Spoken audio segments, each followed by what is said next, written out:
Okay, so this request is for opportunities to work with a department to assess curriculum goals and share assignments and materials through Schoology. So in other words, people want to know how to collaborate, right? How to share resources with one another.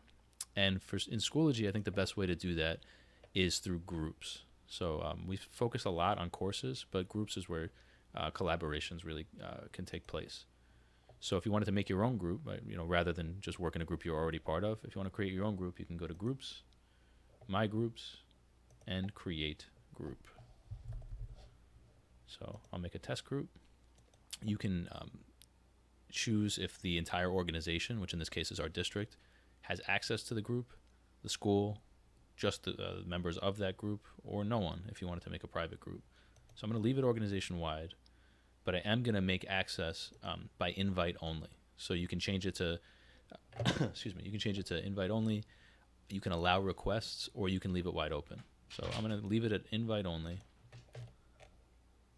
And I don't really need a category right now. So now I have a basic group. It's very basic because when I look at the members of this group, there are one, which is not much of a group. So I'm going to add somebody. I'll add Bill since I'm doing these trainings with him.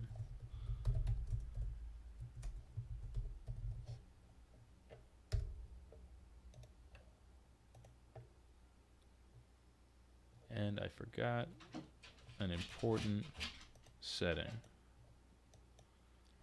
So if you notice, it said that this person needed to accept an invite before he was part of our group. So what I really wanted to do, and I'm glad you get to see both,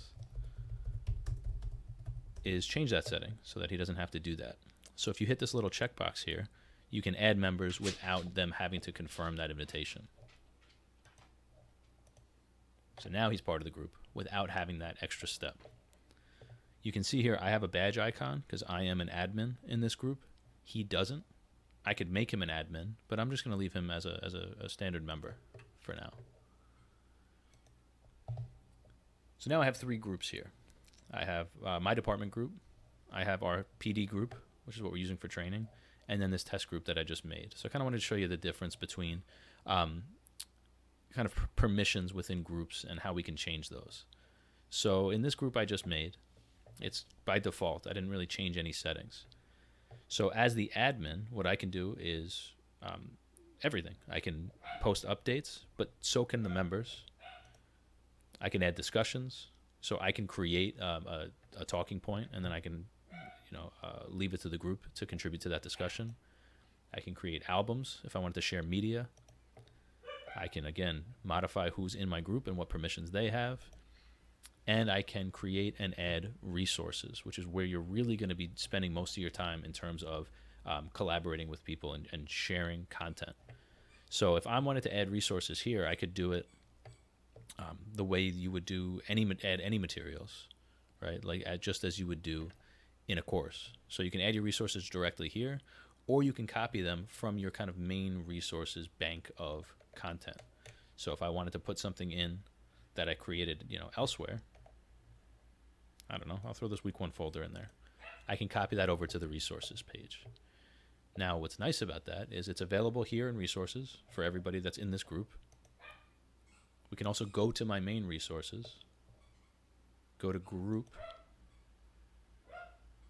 and in the test group, those resources show up here also. So if you wanted to just add them here, you can do that, or you can do it in the group itself. So there's two ways to do that.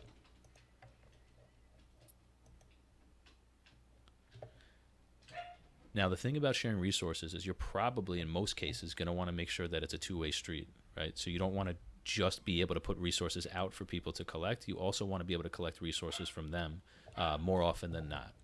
So if that is the case, what you can do is, as the group administrator, go here to Group Options, choose Edit Privacy / Group Settings,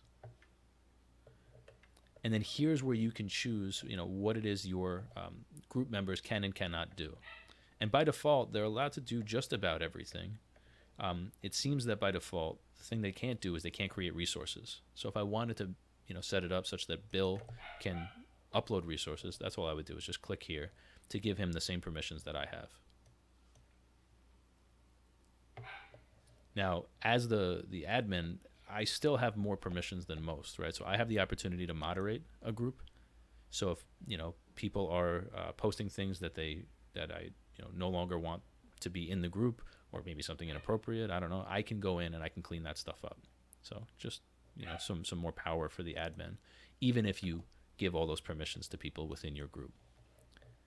Now we can see here, this is a group of which I am not an admin, and we can see that at least for now, there are certain permissions that I probably will have that I don't at the moment, right? So here I can't add resources. So if my department chairperson wants me to be able to, he'll go ahead and change that.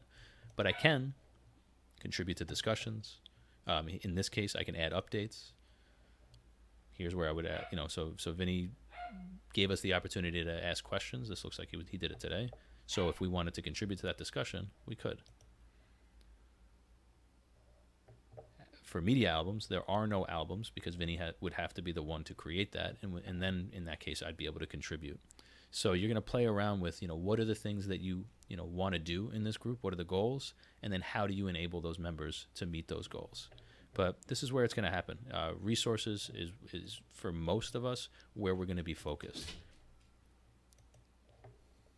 So yeah, that's how you're going to share those resources.